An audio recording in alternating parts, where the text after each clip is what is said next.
Hi friends, இன்னைக்கு காலையிலேயே cell 2 video எடுத்துரு. செல்லு நம்மளே வேலை காட்டுட்டு இருக்கு. 2 நேரம் வீடியோ எடுத்து வச்சிருக்கு, எல்லாமே டிலீட் ஆயிட்டு.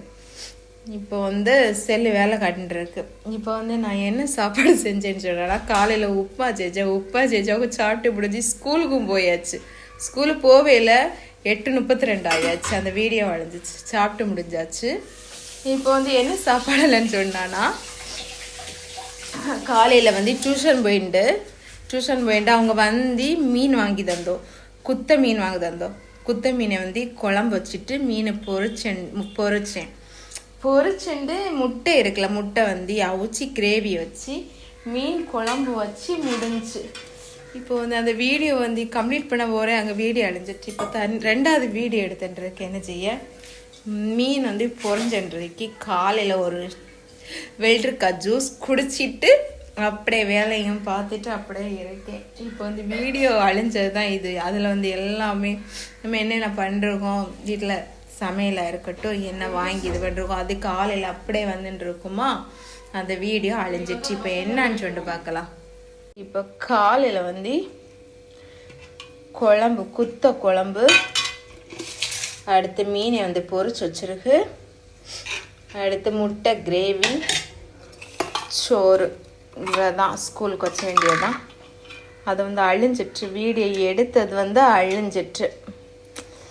இப்போ 2 பேருக்கும் ஸ்கூலுக்கு சாப்பாடு வச்சலாம். 2 பேருக்கும் மீன் வச்சக்கூடாது, குழம்பு மட்டும்தான் வைக்கணும். அடுத்து முட்டை கிரேவி வைக்கலாம். மிது சோறு காணுமாம்மா இந்த இதுக்கு ஸ்கூலுக்கு. 2 பேருக்கும் முட்டை கிரேவி வச்சிட்டு, கிரேவி வச்சேன்மோண்ணே, முட்டை கிரேவி. இது முட்டை கிரேவி வைக்கணுமா? வாய் திறந்து சொல்ல மாட்டியோ? ஆளுக்கு 2 துண்டு மீன். மீன் வேண்டாமா? விஷமா? மீன் வேண்டாம்மா, விஷம் போல. சிக்கன் என்ன சாப்பிடுவோம் நல்லா, மீன் வேண்டாம். இவ்வளோதான் இன்னைக்கு மதிய சாப்பாடு. உங்கள் வீட்டில் என்னன்னு சொன்னா கமெண்ட் பாக்ஸில் கமெண்ட் பண்ணுங்க. ஓகே, இப்போ 2 பேருக்கும் சாப்பாடு எல்லாம் வச்சு முடிச்சுட்டு டக்குனு ஸ்கூலுக்கு விட்டுட்டு வர வேண்டியதான். நேரம் ஆயாச்சு, 8:34 ஆயாச்சு. 2 பேரையும் ஸ்கூலுக்கு விட்டுட்டு வரலாம். பைக்கில் பெட்ரோல் இல்லை, பெட்ரோல் பிரிவு போய் வாங்கணும். அவனை தான் காசை கொடுத்துடணும். இந்த தானே விட்டுண்டு பல இதுக்கிட்ட ஆற்றுக்கிட்ட விட்டா போதுமே.